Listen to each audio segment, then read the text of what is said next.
Punjab national bank एक बार फिर खबरों में है और इस बार भी वजह एक बहुत बड़ी धोखाधड़ी है।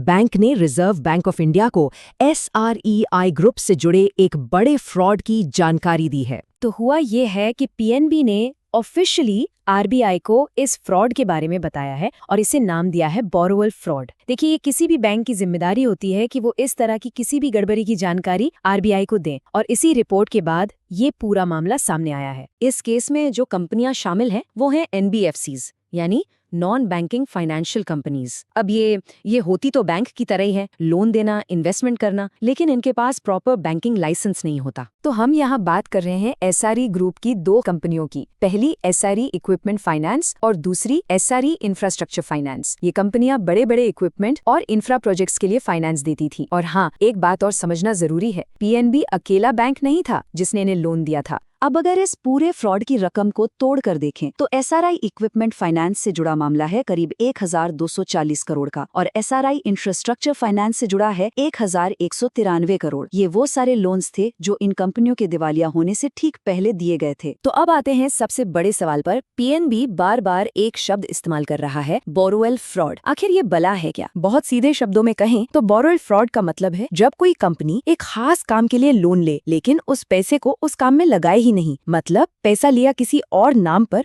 और इस्तेमाल कहीं और ही कर लिया। चलिए एक बहुत आसान से उदाहरण से समझते हैं। मान लीजिए किसी ने जूते बनाने की फैक्ट्री लगाने के लिए लोन लिया, तो जाहिर है उस पैसे से फैक्ट्री बननी चाहिए, मशीनें आनी चाहिए, कच्चा माल आना चाहिए। लेकिन अगर उस पैसे से कोई अपना पर्सनल घर बना ले तो इसे कहते हैं फंड्स का डाइवर्जन। और ऐसा करने के लिए जाहिर है कंपनियों को अपने खातों में हेरफेर करनी पड़ती है, अपनी लोन चुकाने की ताकत को बढ़ा चढ़ाकर दिखाना पड़ता है। बस यही सब मिलकर बन जाता है बोरोवेल फ्रॉड। और यहाँ पर ना इरादे का फर्क समझना सबसे जरूरी है। देखिए, कोई भी बिजनेस लोन लेता है और हो सकता है कि वो पूरी कोशिश करे लेकिन बिजनेस चल ना पाए और डूब जाए। ये एक बिजनेस फेलियर है, कोई क्राइम नहीं। लेकिन अगर लोन का पैसा जानबूझकर कहीं और लगाया गया तो फिर ये धोखाधड़ी है, ये एक क्रिमिनल एक्ट है। और पीएनबी की जो रिपोर्ट है वो इसी इरादे की तरफ इशारा कर रही है। इतनी बड़ी रकम का पीएनबी के फाइनेंशियल्स पर, मतलब उनके बही खातों पर क्या असर पड़ेगा? इस पर पीएनबी का जो ऑफिशियल बयान आया है वो काफी इंटरेस्टिंग है। बैंक कह रहा है कि उसने पहले ही 100% प्रोविजनिंग कर ली है, इसलिए बैंक के प्रॉफिट पर इसका कोई असर नहीं पड़ेगा। पर सवाल ये है कि ये प्रोविजनिंग आखिर है क्या? प्रोविजनिंग देखिए एक स्टैंडर्ड बैंकिंग प्रैक्टिस है।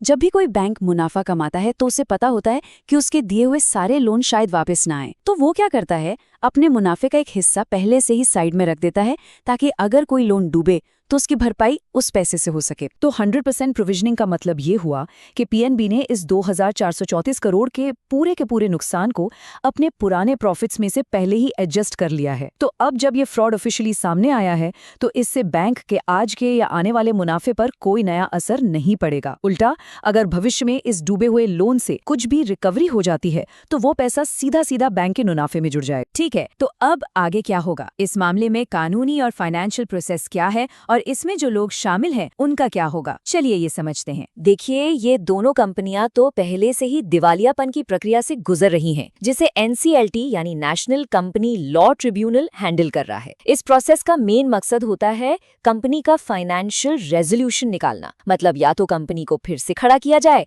या फिर उसके सारे एसेट्स बेच के लेनदारों का पैसा चुकाया जाए। ध्यान देने वाली बात यह है कि ये प्रक्रिया सिर्फ कंपनी के फाइनेंस पर फोकस करती है, किसी को अपराधी साबित नहीं करती। तो कंपनी का मामला तो NCLT में है, लेकिन इसके साथ साथ एक क्रिमिनल इन्वेस्टिगेशन भी चलेगी। इसके कई एंगल हैं। 1, पीएनबी CBI में फॉर्मल कंप्लेंट फाइल कर सकता है।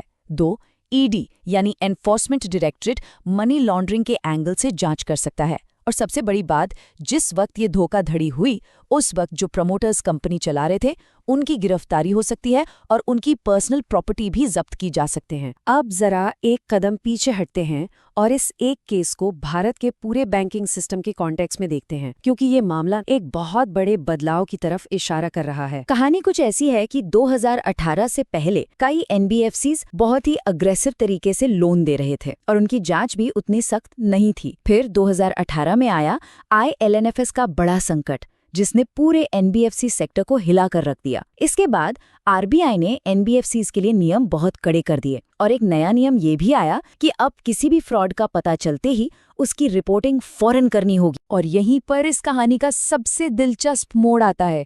ये जो फ्रॉड आज सामने आया है ना, ये असल में इस बात का सबूत है कि नया सख्त रेगुलेटरी सिस्टम काम कर रहा है। अगर पुराने जमाने वाले ढीले ढाले नियम होते तो शायद इस फ्रॉड का पता लगने में और भी कई साल लग जाते। जैसे जैसे ये सख्त नियम इस तरह के पुराने दबे हुए मामलों को बाहर ला रहे हैं, तो क्या हम ये कह सकते हैं कि भारतीय बैंकिंग सिस्टम आखिरकार अपनी पुरानी गलतियों को सुधारने और सिस्टम को साफ सुथरा करने की राह पर चल पड़ा है?